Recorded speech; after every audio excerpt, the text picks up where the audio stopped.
los garantes de la elección en la segunda vuelta del hoy presidente Humala, aunque ese es un término con el que él no está muy conforme. De cualquier forma, Álvaro, queríamos saber, después de todo lo que ha ocurrido y los términos relativamente duros con los que te has referido al gobierno, has hablado de podredumbre a propósito del caso López Meneses, ¿qué queda del espíritu que te llevó a respaldar al comandante Humala en la segunda vuelta del 2011? ¿Cómo no, Mario? Encantado de estar aquí. ¿Qué tal, Sol? Buenas noches.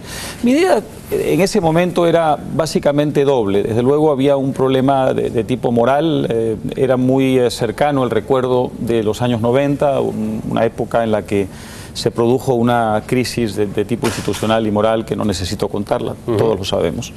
Y había otra razón importante para apoyar a Humala en ese momento. A mí me pareció que podía significar para el modelo económico peruano un soporte muy importante, en la medida en que si él ayudaba a incorporar a ese tercio del país que se sentía ajeno al modelo, ese modelo iba a tener una duración mayor, una sustentabilidad mayor, y no solamente eso, sino una legitimidad social mayor. Ahora, entonces, usted creía eso, pero ¿lo sigue creyendo? Es lo que le preguntaba Mario. Bueno, yo creo que han pasado algunas cosas. La primera es que hemos asistido a un proceso de mediocrización acelerada del gobierno, porque no han sabido construir un modus operandi, una forma de operar que fuera eficaz.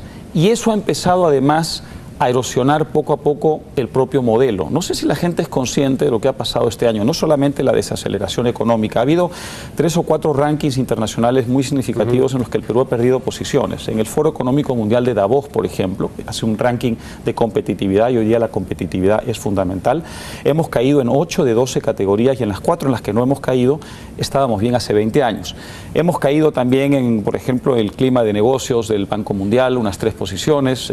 Hoy día en términos de percepción de corrupción en el ranking de transparencia estamos donde estábamos a final de los 90. Es decir, creo que ambas cosas, la operatividad ineficaz y el, digamos, corazón del modelo empiezan a sufrir una merma que requieren reaccionar. Pero ha dicho una cosa muy interesante. En corrupción estamos donde estábamos a finales la percepción de corrupción de los 90. Ese detalle, ¿cómo lo hace?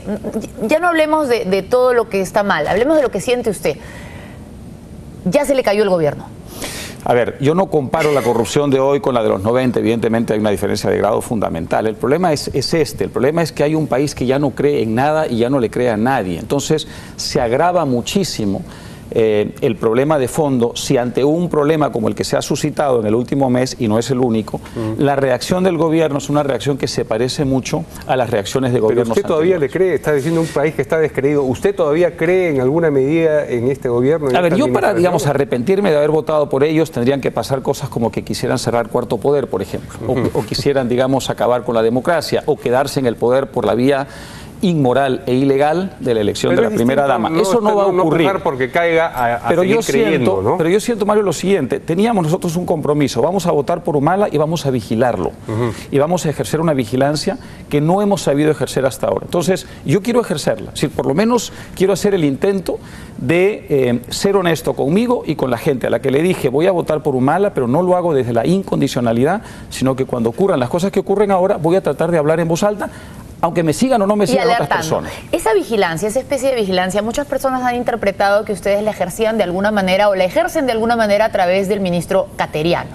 Pero hay mucha resistencia hacia el ministro Cateriano y usted ya ha dado a entender que lo que pasa es que no lo dejan trabajar.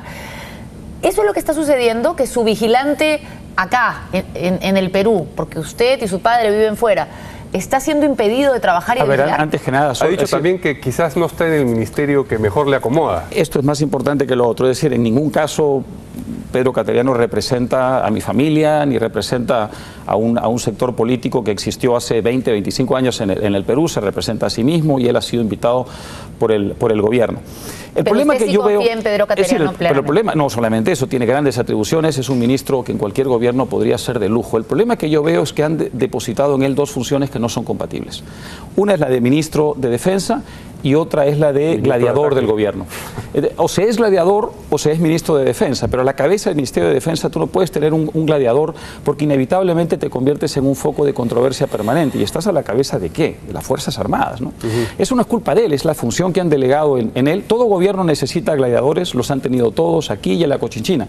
Pero cuidado, es decir, si tú lo fuerzas a hacer eso, vas a comprometer su gestión como ministro de Defensa inevitablemente. Y él procura, desde luego, la mejor medida de sus posibilidades de hacer ambas cosas. Creo que hay un problema de no haber comprendido cuál es la función que el presidente quería que él cumpliera. El caso López Meneses lo ha dejado al ministro